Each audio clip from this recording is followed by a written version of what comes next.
और ये मैं नहीं कहता कि आम आदमी पार्टी ने कुछ करके दिखाया है। इस देश के आम आदमी जो आज एकदम परेशान है इस पूरे सिस्टम से, ये उसका एक छोटा सा उदाहरण है।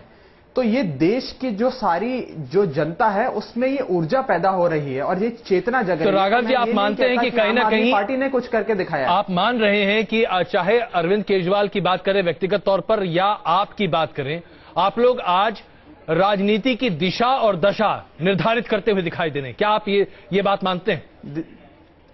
मैं ये जरूर मानता हूं कि इस देश का आम आदमी जाग गया है और वो इस देश की जो भी राजनीति आज तक होती आई है उसको बिल्कुल नई दिशा दे रहा है और नई दशा दे रहा है। चलिए बरखा जी, अब इस दिशा और दशा के भ्रम में कांग्रेस पार्टी का तो कुछ अस्तित्व बचता हुआ दिखाई नहीं दे रहा है।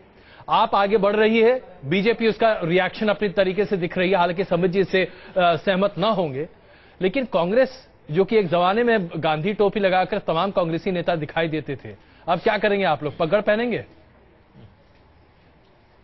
नहीं, हमें पगड़ पहनने की जरूरत नहीं है जी। और टोपी पहनना न पहनना, कौन पहन रहा नहीं पहन रहा, इससे कांग्रेस पार्टी का कोई मतलब नहीं है। कांग्रेस पार्टी टोपी हमारे गांधी जी की पहचान है, ये सारे हिंदुस्तान क्या दुनिया जानती है।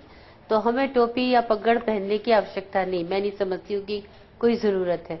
और जहां तक सवाल ये कि कांग्रेस कहां जा रही है, तो कांग्रेस अपनी जगह पे है।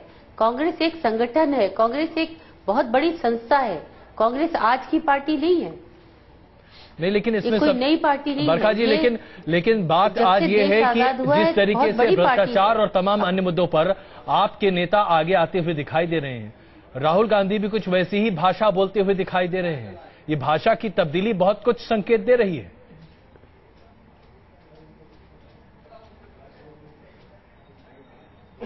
बरखा जी, आप हैं हमारे साथ? ऐसा लगता है कुछ तकनीकी दिक्कत है। मुझसे कहा? जी जी बिल्कुल। नहीं, मैंने सुना नहीं, बताइए। सवाल ये था कि जिस तरीके से बदलाव की बात है, जो कि भारतीय जनता पार्टी में काफी मुखर तरीके से दिखाई दे रहा है, आपकी पार्टी में भी दिख रहा है, जहां राहुल गांधी के बोल वचन बदल गए हैं। नहीं, ऐसा नहीं है। देखिए, अपने अपने तरीका होता है, पार्टी में मंथन हो रहा है, विचार विमर्श हो रहा है, अंदरूनी इंटरनल हमारा पार्टी का मामला, हम लोग बात कर रहे हैं, पार्टी का हाईकमान बात कर रहे हैं, जितने हमारे और जो मेंबर्स हैं सब बैठ के बात कर रहे हैं। ऐसे दिखावा करने से या प्रोजेक्ट करने से, इससे मैं नहीं समझती हूँ कि कोई बहुत ज्यादा फायदा होने वाला है। चलिए उर्मिला जी, एक छोटी टिप्पणी आपकी। क्या आपको लगता है कि ये दिखावे की राजनीति है? टोपी क्या है? देखिए, ये मुझे लगता है कि जो पार्टियां, आम आदमी पार्टी ने तो खैर शुरू किया एक नए ढंग से एक कल्चर को, जो गांधी जी की बात कर रही थी बरखा सिंह, जिसको स्वयं उनकी पार्टी भूल चुकी थी। क्योंकि संसद में देखिए या कांग्रेसियों के किसी अधिवेशन में देखिए तो टोपी दिखाई नहीं पड़ती थी, एक आध टोपी कभी मिल जाती थी। लेकिन बहरहाल आम आदमी पार्टी ने उसको एक कल्चर का पार्ट बनाया। वो अच्छा बनाया बुरा बनाया वो बाद में समझ में आएगा। लेकिन मुझे लगता है अभी जो लोग कर रहे हैं टोपी वो टोपी नहीं, टोपी की कल्चर नहीं ओढ़ रहे हैं, टोपी खेल रहे हैं और कुल मिलाकर नकलची बंदर की तरह दिखाई दे रहे हैं। मुझे तो बड़ा हास्यास्पद लग रहा है। सच्चाई ये है, अरे भाई आप अपनी बात कहते, आपके पास एजेंडे हैं, आपके पास राष्ट्रवाद है, सांस्कृतिक राष्ट्रवाद, हिंदूवाद है, आपके पास न जाने क्या क्या है, आपके पास कारपोरेटवाद है, आप उसको बताते हैं जनता में। लेकिन आप जो है एक नकलची बंदर की तरह, आम आदमी पार्टी जो बिल्कुल अभी 18 महीने या 12 महीने की पार्टी है, सर 18 महीने या 12 महीने की पार्टी है, उससे आप सब सीखने पर आमादा हो, तो क्यों नहीं इस बात को सीख रहे हो कि जनता जनतंत्र में बहुत बड़ी चीज है। कांग्रेस और बीजेपी दोनों के साथ विडंबना ये रही है कि जब वो पावर में आती हैं तो जनता को प्रजा समझने लगती हैं। मैं प्रजा को प्रजा कह रहा हूं क्योंकि भोजपुरी में प्रजा का मतलब ये होता है कि जिसको आप समझिए कि जर खरीद गुलाम है। अरे भाई, कांग्रेस पार्टी को जब मल्टी ब्रांड रिटेल में एफडीआई लाना होता है तो जनता से नहीं पूछती, सिर्फ 5-6 लोग शीश महल में बैठ के तय कर लेते हैं कि कहां एफडीआई चाहिए कहां नहीं। ठीक बीजेपी जहां चाहती है बीजेपी वहां वो अपने फैसले कर लेती है। तो मुझे लगता है जनता ने इनको सबक सिखाया है, इसीलिए ये कुछ लोग जो बेचारे नए नौजवान हैं उनकी पार्टी से वाकई भयभीत हैं। बिल्कुल शेषनाथ जी, इससे पहले कि मैं आपके पास आऊं, चूंकि उर्मिला जी ने बहुत अहम मुद्दा उठा दिया, विशाल जरा पूछिए हमारे साथ जो भी कुछ लोग मौजूद हैं कि इसमें दिखावा कितना है। ये जो टोपी है, ये केजरीवाल से डर है क्या कि आम आदमी पार्टी ने टोपी लाई है तो बीजेपी में मोदी फॉर पीएम की टोपी लेकर आई है, डर है क्या? ये डर भी हो सकता है और ये तो केजरीवाल जी का संघर्ष रहा है और आपने देखा भी होगा कांग्रेस और बीजेपी दोनों ने देश का सत्यानाश कर दिया। चलिए, दोनों ने देश का ये क्या दिखावा है, टोपी या डर है? ये दिखावा नहीं है, ये टोपी हमारे जो है हम संघर्ष का प्रतीक है। नहीं, बीजेपी जो आम आदमी पार्टी के जवाब में लेकर आ रही है, बीजेपी तो हमारी तरह नकलची बंदर बन के बैठी है। ये कह रहे हैं कि आपकी तरह नकलची बंदर जो है वो बनती जा रही है। बीजेपी ना तो कभी डरी है बिल्कुल आम आदमी पार्टी से। ये बात सही है कि जनता ग्रस्त थी महंगाई से, भ्रष्टाचार से। इसको खाली आम आदमी पार्टी ने एनकैश किया है, और एनकैश इस तरीके से किया है कि जनता को बेवकूफ बनाया है, गुमराह किया है। गुमराह कैसे किया है? 50% हम बिजली डाउन करेंगे। आप गुमराह किया, आप क्या कहेंगे? अभी जैसे सर ने बोला कि नकलची बंदर, इस तरह के शब्द हम इस्तेमाल नहीं करेंगे। नहीं, बिल्कुल इस तरह के शब्द इस्तेमाल नहीं होंगे। कोई शोभा नहीं देते। नहीं, बिल्कुल एक आम आदमी पार्टी के कार्यकर्ता ने ये पार्टी नकलची बंदर है, तो इस तरह से शब्द बोलना कोई शोभा नहीं देते किसी की। चलिए, तो इस तरह के जो व्यूज शुरुआती बिल्कुल समय जिससे पहले की शेषनारायण जी अपनी बात कहा, आज का डिस्कशन में बहुत एकेडमिक रखूंगा क्योंकि एकेडमिक डिस्कशन चल रहा है। जी देखिए, बहुत महत्वपूर्ण, नकलची बंदर कोई बुरा शब्द नहीं है, असंसदीय नहीं है, असंसदीय नहीं है। मैं नकलची बंदर के इर्द गिर्द ही डिस्कशन करूंगा। आप देखिए, जो बंदर होता है, जो वन ट्रिक मॉन्की हम कहते हैं पॉलिटिक्स में, कहीं ना कहीं मुझे पॉलिटिक्स से भटकाव नजर आ रहा है। मुद्दे नहीं डिस्कशन हो रहे हैं, नीतियां नहीं डिस्कशन हो रही है, किस प्रकार से कश्मीर का क्या होगा, इकोनॉमी का क्या होगा, नहीं हो रहा है। बंदर का खेल जो चल रहा है पूरी राजनीति में, ये डेंजरस पोजीशन है डेमोक्रेसी। लेकिन संविद, इसकी शुरुआत तो आप ही कर रहे हैं। नहीं, जनक आप हैं। नहीं, जनक अगर मान लीजिए कि आपने टोपी कल्चर किया तो आपके पास तो और दूसरे रास्ते थे। यही बात उर्मिला जी कह रहे हैं। अजय जी, मैं इसका उत्तर दे रहा हूं। देखिए, जो पॉलिटिकल टूल्स है, political tools are never patented.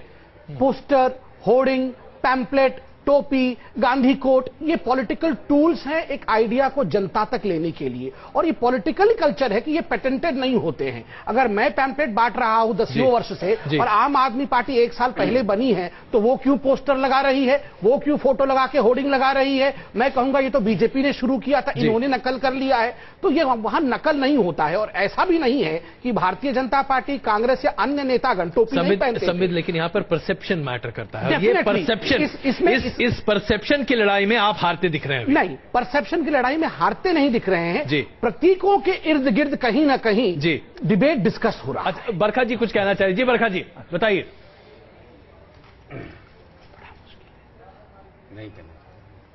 बरखा जी आप कुछ कहना चाह रही थी। उन्होंने तो 65 वर्ष टोपी पहनाया है, तो टोपी पे कुछ कह नहीं रही हैं।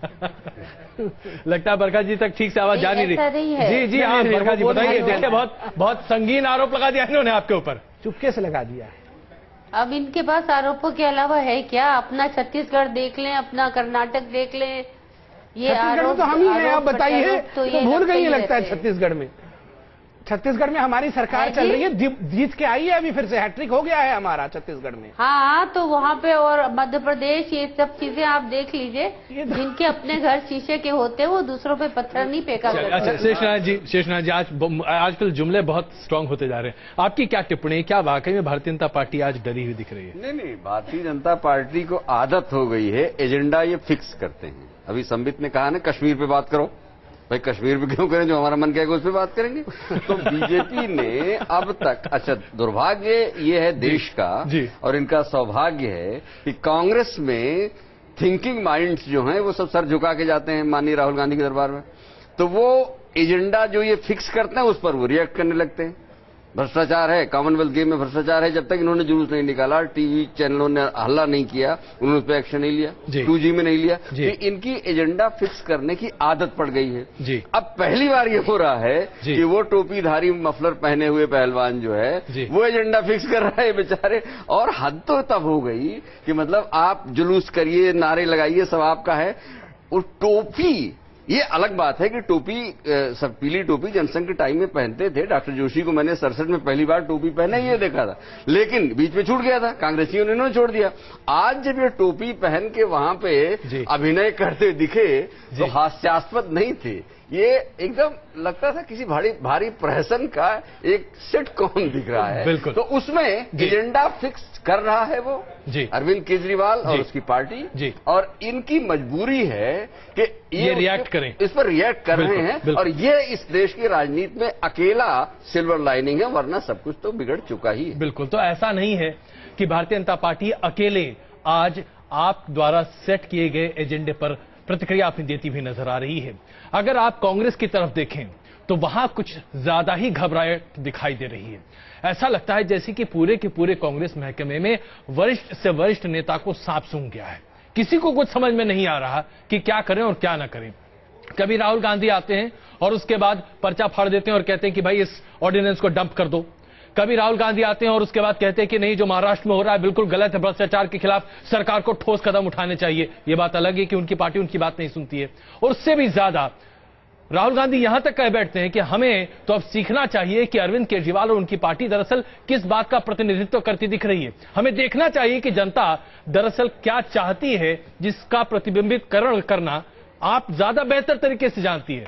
सवाल यहां यह उठता है कि राहुल गांधी उनकी पार्टी अगर जनता की नब्ज नहीं पकड़ पा रही तो करती क्या है, किस बात की पार्टी है वो, क्या घबराहट है वहां, आइए आपको दिखाते हैं।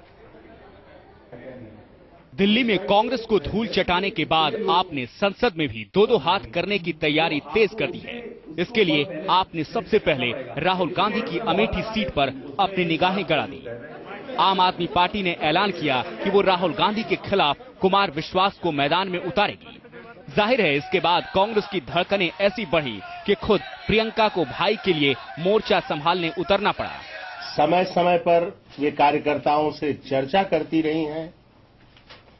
अगर उन्होंने किन्हीं विषयों पर पार्टी के कुछ वरिष्ठ लोगों से बात की हो तो इसमें आश्चर्य की क्या बात है, इसमें नई बात क्या है।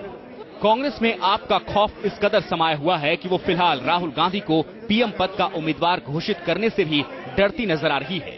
राष्ट्रपति प्रणाली नहीं है, फिर भी माननीय सोनिया जी ने 8 दिसंबर की अपनी प्रेस कॉन्फ्रेंस में थोड़ा सा जो संकेत दिया था, अगर कांग्रेस पार्टी चाहती है डिक्लेयर करना तो ठीक है।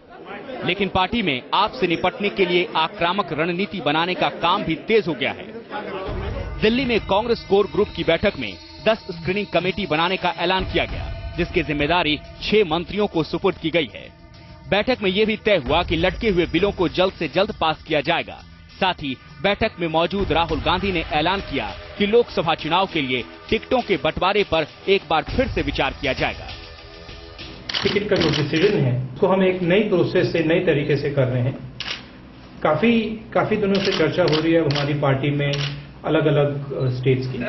कांग्रेस के सामने एक तरफ मोदी हैं तो दूसरी तरफ केजरीवाल को समर्थन देकर कांग्रेस ने करप्शन के खिलाफ खड़ा होने की कोशिश की।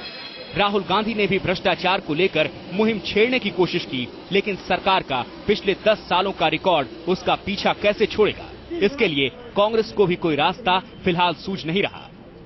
लोकसभा चुनाव करीब है और कांग्रेस राहुल गांधी के लिए राजनीतिक विषाद बिछाने में लगी है, क्योंकि टक्कर नरेंद्र मोदी और आम आदमी पार्टी से है। लिहाजा पार्टी कोई भी रिस्क लेना नहीं चाहती। वीडियो जर्नलिस्ट विजय कुमार के साथ मोहित राज दुबे, न्यूज नेशन, दिल्ली। अभी तो हमने आपको कांग्रेस की बात दिखाई कि किस तरीके से कांग्रेस में भी हड़कंप मचा हुआ है। विशाल, जरा यहाँ पूछे, कुछ लोग कुछ कहना चाह रहे हैं। बिल्कुल, यहाँ पर कई सारे लोग हैं जो आम आदमी पार्टी से सत्ता में आने के बाद सवाल करना चाहते हैं। क्या सवाल है? मैं केजरीवाल जी से पूछना चाहता हूँ, जो उन्होंने कहा था जो मैं सत्ता में आऊंगा तो मैं भ्रष्टाचार, जितने भी हमारे दिल्ली के अंदर में भ्रष्टाचार हुआ और जो नेता इसमें उसमें है फंसे हुए हैं या भ्रष्टाचार का उसके ऊपर में किसी तरह का आरोप लगी है, उसको हम अंदर ये तो आपकी पार्टी ने तय किया और इसलिए आप पूछना चाहते हैं। जी एक और सवाल है जी। केजरीवाल जी ने कहा था कि मेरे पास सबूत है शीला दीक्षित के खिलाफ, मैं जैसी सत्ता में आऊंगा तो उनके खिलाफ कार्रवाई करूंगा। अब वो दूसरी पार्टियों से कहते हैं कि हमारे को जवाब दे। चलिए राघव जी, हमारे साथ बीजेपी के कुछ कार्यकर्ता भी हैं, उनका ये सीधा सवाल आपसे है। भाई, सत्ता में आने से पहले आपके नेता ने कई बार कहा कि हमारे पास पूरे सबूत हैं, आप FIR तक अपना लेकर आए थे, लेकिन जैसे ही आप सत्ता में आए आप कहते हैं कि बीजेपी बताए कि भाई क्या दिक्कत है, कहां दिक्कत है, उसके बाद हम कार्रवाई करेंगे। ये क्या मतलब, आप लोगों को कुछ मिल नहीं रहा है मसाला? अजय जी, हमें सत्ता में आए अभी 7-8 दिन हुए हैं जी। आप इंतजार करें, अभी 7-8 दिन में हमने इतना कुछ करके दिखा दिया। एक एंटी करप्शन हेल्पलाइन शुरू कर दी है, जन लोकपाल का ड्राफ्ट बना दिया है, जो और कुछ ही दिनों में उसको असेंबली में पारित कराया जाएगा। इस टाइप के कई सारी चीजें हमने प्लान करी हुई हैं। हमने अपने मैनिफेस्टो में भी बड़ी क्लियरली लिखा है कि जो भी भ्रष्टाचार चाहे कांग्रेस ने अपने राज्यकाल में करा हो या एमसीडी में बीजेपी ने किया हो, सबके तथ्य हैं, सबके अगेंस्ट इंक्वायरी करी जाएगी, इंक्वायरी बकायदा सेटअप करी जाएगी और जांच करके जो भी अपराध राघव जी, अगर मुझे ठीक से याद है, आप